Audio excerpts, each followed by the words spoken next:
e vai estar organizadinho, arrumadinho. Quando chega lá, é um homem que come gafanhotos, mel silvestre, tem uma capa de couro sobre os seus ombros. Eu imagino eles olhando e dizendo: por que esse povo está ouvindo? Vamos ouvir o teor da mensagem deste rapaz. Com certeza ele está pregando prosperidade, com certeza ele está entregando chave de casa, chave de carro, com certeza ele está entregando óleo não sei das quantas, com certeza ele está motivando o povo de alguma maneira. O povo está sendo enganado por esse rapaz, e eles começam a ouvir a mensagem daquele homem chamado João, e o pregador daquele dia está pregando uma mensagem de retinir os ouvidos. A mensagem de João era: raça de víboras, quem vos ensinou a fugir da ira futura? Eu imagino João, ele entrando no deserto, e no deserto da Judéia era muito comum, quando o sol saía, quando o calor do sol saía, era muito comum que as cobras que ali existiam, viviam naquele espaço geográfico, saíssem, passassem por aquele lugar deserto, à procura de rochas para se esconder, à procura de algum refúgio. Por quê? Porque o sol e o calor do sol as queimava. Daí João, ele começa a olhar para o povo, os religiosos que ali estavam, e começa a comparar eles, dizendo: ei, vocês estão do mesmo jeitinho. Porque o teor da mensagem de João Batista era: arrependei-vos, porque é chegado o reino dos céus. E o teor da mensagem do arrependimento, ela tem a força como que de um fogo que queima. E quando alguém na mesma natureza de serpentes entendem que o calor da mensagem do arrependimento está queimando, tentam correr, tentam esconder, tentam fugir. Daí então o pregador abre a boca e diz: não adianta correr, não adianta fugir, não tem refúgio. A mensagem do arrependimento, ela vai queimar como fogo. Eles começam a olhar aquele pregador, dizendo: ele prega diferente.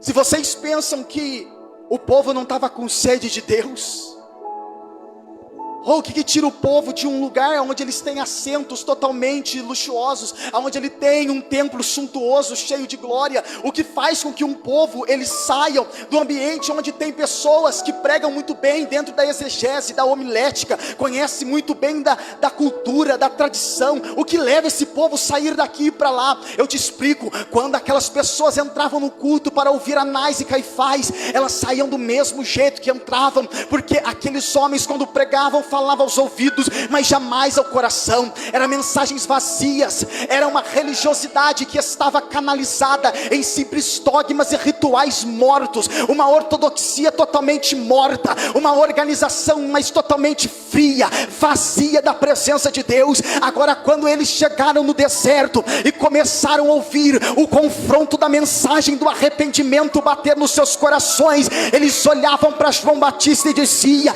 existe algo em nós que testifica que este homem não fala de si mesmo. Existe algo em nós que testifica que esse homem não fala de si mesmo. Esse homem fala com uma autoridade diferente. Alguém pode olhar para mim e dizer: Juan, quando João pregou no deserto da Judeia, quantos milagres ele operou? Porventura ele operou algum milagre?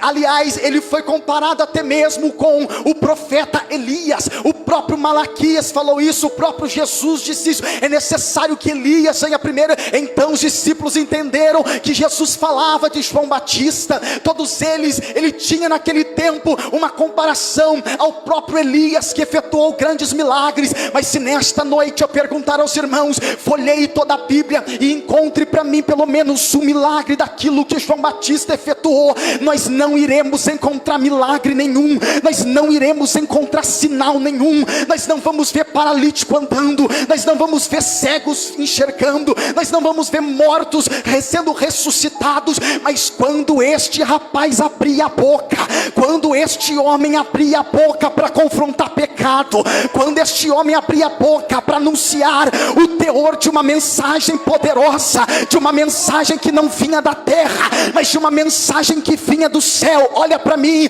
era uma mensagem que mexia e balançava com a cadeira de gente grande. Foi João Batista Batista que olhou para Herodes Antipas e disse: não te é lícito possuir a mulher de teu irmão Felipe de Itureia, porque tu estás em adultério. Foi ele que colocou a cadeira daquele grande governante daquele tempo para balançar, com uma mensagem poderosa de fogo, de verdade, de arrependimento. Sabe o que é isso? Era Deus testificando na vida de João Batista, dizendo: a verdade na tua boca ainda vai trazer essa multidão. A verdade na boca de um profeta ainda arrasta uma multidão. Não importa se seja debaixo do sol, não importa se seja para dentro de um deserto.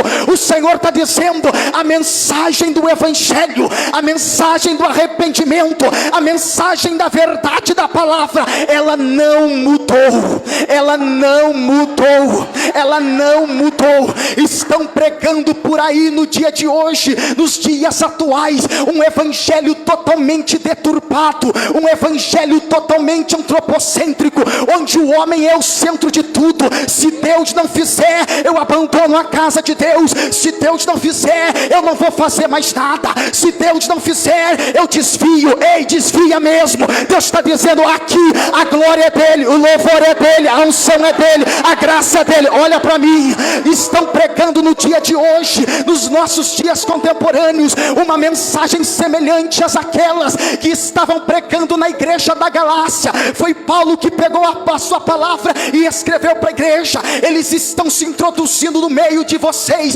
os tais são inimigos da cruz de Cristo. Sabe por quê?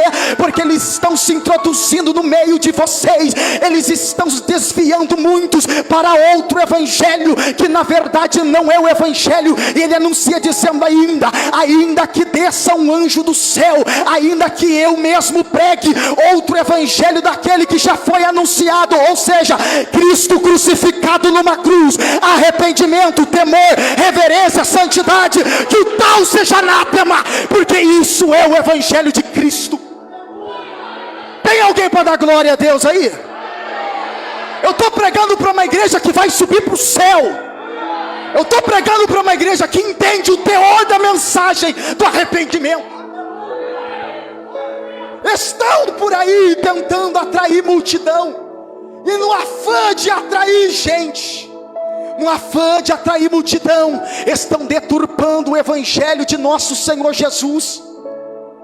O caminho não mudou, o caminho não mudou, a porta não passou por reforma, ela continua estreita. O caminho continua estreito. O que nós pregávamos há 20 anos atrás continua sendo pecado. Mas Juan, todo mundo faz. Não é porque todo mundo faz que deixou de ser pecado. Não é porque muita gente está abraçando e dizendo: não, eu sou cristão, não, eu sou servo de Deus.